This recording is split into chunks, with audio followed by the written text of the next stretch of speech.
नमस्कार। आज हम रॉबर्ट कियोसाकी की एक बहुत ही मशहूर किताब रिच डैड पुअर डैड के आइडियाज पर बात करेंगे। हाँ, बिल्कुल। हमारे पास इसका एक वीडियो सारांश भी है हिंदी में, जो इसके मेन पॉइंट्स बताता है। जी। तो चर्चा का फोकस रहेगा पैसे को देखने के दो बिल्कुल अलग नजरिए। एक जो पारंपरिक है, जिसे किताब में पुअर डैड का तरीका कहा गया, और दूसरा वो जिसे रिच डैड की सोच बताया गया है। हाँ, और ये फर्क समझना बहुत जरूरी है। हमारा मकसद यही है कि इन दोनों में जो बुनियादी अंतर है और जो किताब के सबक हैं, जी। उनको थोड़ा समझें। तो चलिए शुरू करते हैं। बिल्कुल। और ये फर्क बहुत दिलचस्प है। जैसा आपने कहा, पुअर डैड यानी लेखक के खुद के पिता, वो पढ़े लिखे थे, अच्छी नौकरी में थे, हाँ। पर पैसों को लेकर मतलब हमेशा एक संघर्ष सा रहा था। अच्छा। और दूसरी तरफ है रिच डैड, ये उनके दोस्त के पिता थे। स्कूल की पढ़ाई ज्यादा नहीं की थी, पर उनमें वो बिजनेस वाली समझ थी, और वो अमीर थे, काफी अमीर। तो यहीं से मतलब वो कॉन्ट्रास्ट शुरू होता है। हाँ, बिल्कुल। दो अलग दुनिया, दो अलग सोच। हाँ, और शायद जो पहला और सबसे बड़ा सबक है वो इसी सोच से निकलता है ना, कि अमीर लोग पैसे के लिए काम नहीं करते, सही। पैसा उनके लिए काम करता है। एग्जैक्टली। ये सुनने में आसान लगता है, पर गहरा है। हाँ, मतलब सिर्फ नौकरी छोड़ना नहीं, नहीं, बल्कि अपनी एनर्जी ऐसी चीजें बनाने में लगाना जो आपके लिए कमाती रहें। बिल्कुल।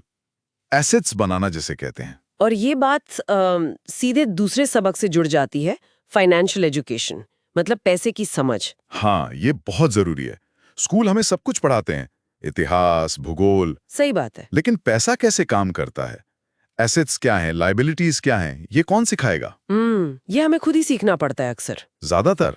और किताब में एसेट की परिभाषा भी बड़ी सीधी है। क्या? एसेट वो चीज है जो आपकी जेब में पैसा डाले, बिना आपके लगातार काम किए। जैसे कोई प्रॉपर्टी जिससे किराया आ रहा हो, या स्टॉक से डिविडेंड। अच्छा। क्योंकि आमतौर पर तो लोग घर या गाड़ी को ही एसेट समझते हैं। हाँ, पर किताब कहती है कि अगर घर का लोन जेब से पैसा निकाल रहा है तो वो एसेट नहीं, लायबिलिटी है उस वक्त। ये दिलचस्प है।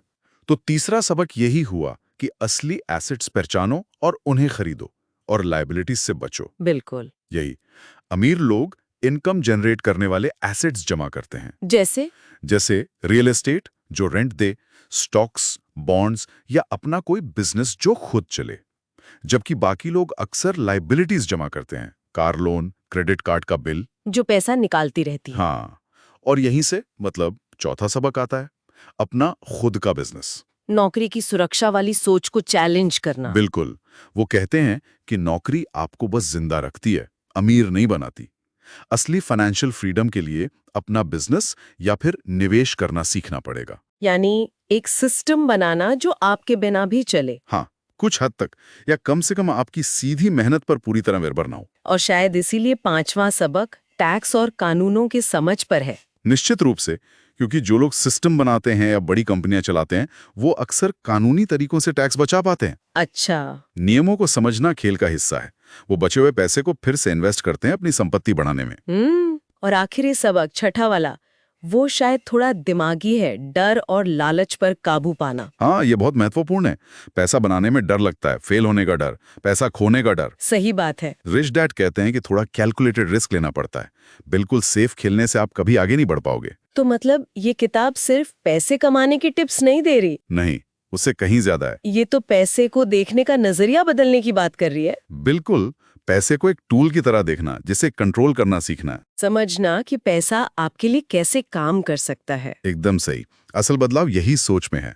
फाइनेंशियल फ्रीडम सिर्फ अकाउंट में जीरो गिनना नहीं है। ये वो समझ है, वो मानसिकता है जिससे पैसा आपके काबू में रहे, ना कि आप पैसे के। बहुत बढ़िया। तो जाते जाते श्रोताओं के लिए एक सवाल छोड़ते हैं। जरूर। आज जो हमने बातें की उसके आधार पर अपनी अभी की जो फाइनेंशियल सोच है या आदतें हैं, उनमें ऐसा कौन सा एक छोटा सा बदलाव है जिसे आज से ही अपनाने के बारे में सोचा जा सकता है, चाहे वो सिर्फ सोच का ही बदलाव क्यों ना हो।